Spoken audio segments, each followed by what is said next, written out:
上一个视频，我看了好多评论，里面有一个问题问的是比较多的，就是问我是第几个老婆。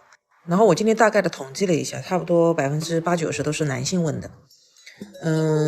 里面有很少一部分人我知道他是善意的，只是想了解而已，但是绝大部分都是带着挑衅、轻视、不屑的口吻。那么我今天来正面回应一下，大家很好奇、很关心的一个问题，不是为了那些不礼貌的人，而是很多粉丝特别善良给祝福，然后也给我很多支持，所以我愿意花点时间去做这个视频。沙特阿拉伯是不是一个男权的国家？这个我没有资格定义它，我觉得很多人也没有资格，但是我只相信实实在在的真实生活。在我身上，我能听到，我能看到，我能感受到的。在沙特，男性是不会、不敢去轻佻女性的，甚至不会无理窥视。女性有权利报警，如果男性让她感到不适。所以他们会有男女分区，就是你比方说理发店呀，还有一些公共场所，他们会有男宾和女宾的区域分别。并不是说跟人权有关系，跟地位有关系，而是说为了去避免不必要的一些麻烦，这个国家出台了很多很多的措施，而且这些措施不是近代，而是在很早之前就有的。我不去聊大的环境吧，我就聊我老公的家族。他们家族就是如果按照部落来算的话，他们人口很多，几千人，甚至有些家族他是几万个人。大部分的男性他都会围绕着女性的生活需求来忙碌。沙特其实它比不上中国，甚至比不上很多其他的国家，因为它毕竟才开放几年而已嘛。但是呢，我想说的是什么？不要再去把什么男权啊、女性没地位这些话拿出来讲。我觉得现在是什么时代了？如果你还这么继续讲的话，你很不受这个时代的待见，你知道吗？我来统一回复一下大家比较关心的问题啊。留言区最多的，我是我老公唯一的妻子，我老公的家庭也不允许任何家庭男性多娶，没有任何一个规定或者法律告诉你第一个老婆必须是本国人，这是错误的。我们结婚的时候的确碰到很多困难，但是都不是阻碍。反正我也很庆幸两个家庭都很善解人意吧，比我们想象的更加宽容。过程其实还是挺戏剧化的。至于细节一些东西，就是怎么认识的，怎么结婚的，结婚遇到什么困难，然后家里人是怎么接受的，其实我觉得很难在一个视频里面去表达完。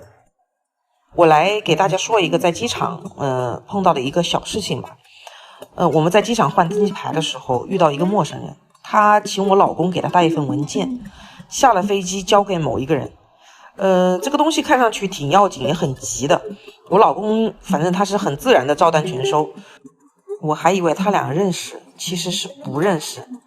然后我老公说这种事情很普通啊，他们这边都是这样子的，不认识人也会互相帮忙。我知道在中国也会有这种事情，但是我想说的是，像这样子类似的事情在这边是比较普遍性的。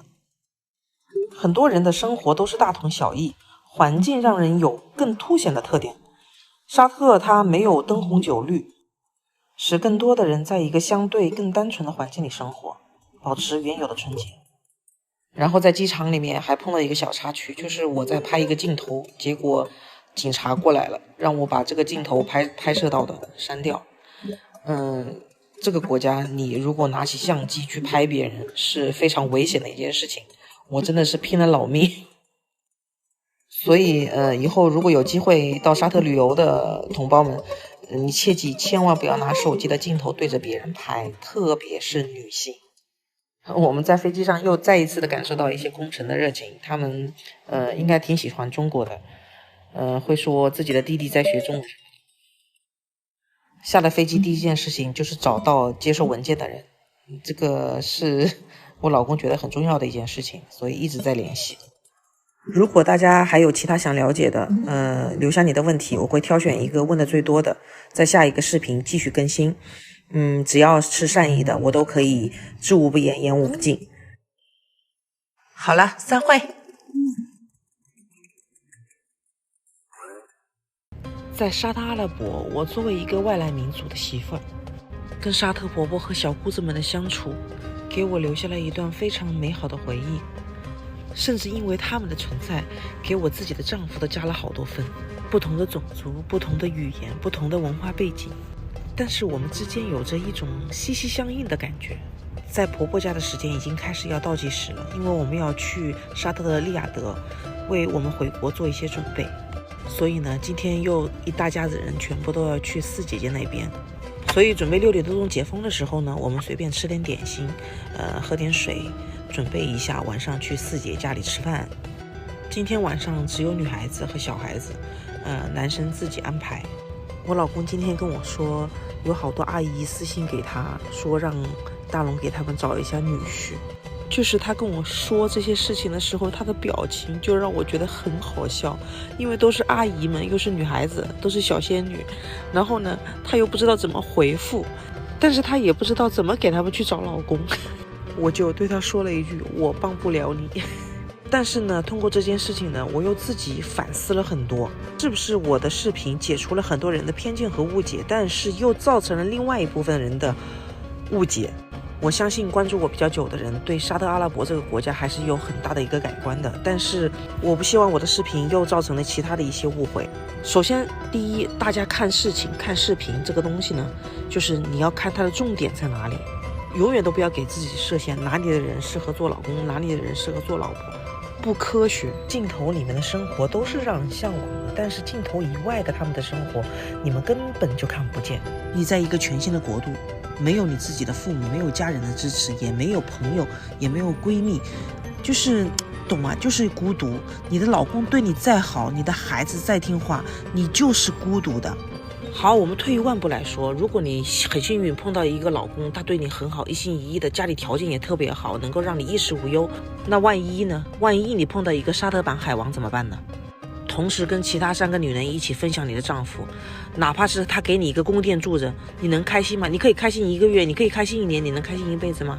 那个时候你就明白了什么叫做不完整的家庭。不完整的家庭不是说我离婚了，不完整的家庭是我有老公，但是我老公不能全心全意的爱我，跟同父异母的孩子分享父爱，那我宁为玉碎不为瓦全。当然，如果你的女儿能解决以下几个问题，我们觉得这个事情还是可以考虑的。第一，她的语言没有问题；第二，她有独立的经济收入；第三，有处理复杂人际关系的能力。我说的是婆媳关系、小姑子关系、妯娌关系。第四，如果你老公是个海王，有2心，你随时随地有这个勇气离开，并且自己可以让自己过得很好。第五，愿意忍受孤独，远离自己的朋友和家人。第六，最重要的就是他愿意放弃中国的美食还有美景，像那种时不时的要招待几10个人吃个饭的技能，我跟你说，这个都是小事情，实在不行你让你老公在外面订，对吧？我也经常干这种事情。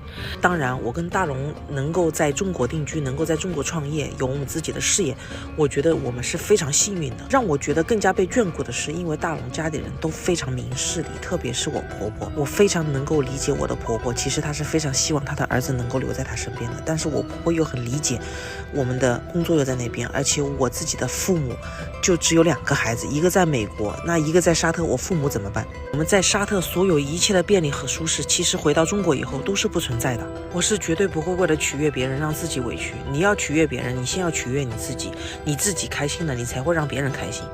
所以我一点都不提倡那种走一步算一步，问题肯定是一大堆。后面表面风光不一定背后沧桑，但是一定有很多的不便之处和隐忍。我本来给你们讲讲今天晚上去四姐家里做客的一些情况，扯了一大堆，因为我真的担心你们看视频看跑偏了。四姐非要我试一下这个沉香油，我就告诉你们，中国人应该都受不了。我是有点闻习惯了，所以不至于那么反感。因为我们明天就要去利雅得准备回国的一些事情，所以今天大龙的很多姐姐跟我最后的道别，哎呀，大家抱在一起哭得稀里哗啦的。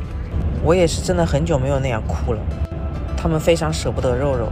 当我看到他们那种不舍的眼神又无能为力去阻拦的无奈，内疚感席卷而来。散会。